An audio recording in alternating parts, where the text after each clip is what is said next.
ఏకాదశి తిథి హిందువులకు చాలా పవిత్రమైనది. ఏకాదశి అంటే 11. 5 కర్మేంద్రియాలు, 5 జ్ఞానేంద్రియాలు, మనసు కలిపి మొత్తం 11.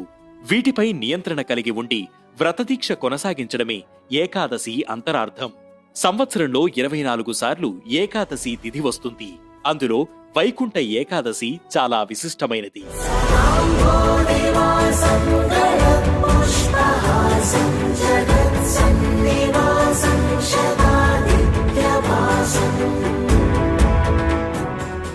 పుష్యమాసం శుక్లపక్షంలో వచ్చే ఏకాదశిని సర్వేకాదశి, వైకుంఠ ఏకాదశి, ముక్కోటి ఏకాదశి, మోక్షద ఏకాదశి అని పిలుస్తారు.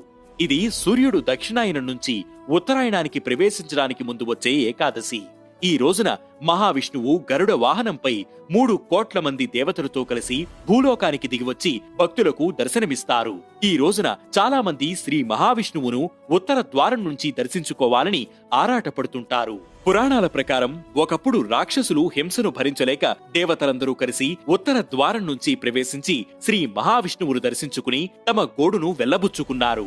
అప్పుడు శ్రీహరి అనుగ్రహించి రాక్షసుల బాధ నుండి విముక్తి కలిగించాడని, అందుకే ఉత్తర ద్వారం దర్శనం చేసుకుంటే మనల్ని వెంటాడుతున్న సమస్యలన్నిటికీ పరిష్కారం లభిస్తుందని భక్తుల నమ్మకం.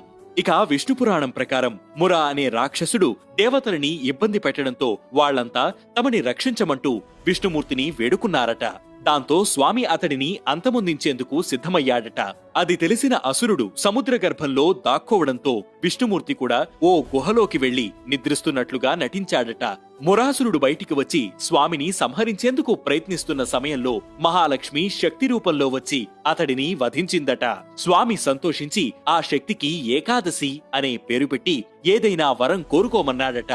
మురను సంహరించిన రోజున ఉపవాసం ఉన్నవారి పాపాలను పోగొట్టమంటూ ఆ శక్తి వేడుకోవడంతో స్వామి తథాస్తు అనడంతో పాటు వైకుంఠ ప్రాప్తి కూడా కలుగుతుందని వరమిచ్చారట.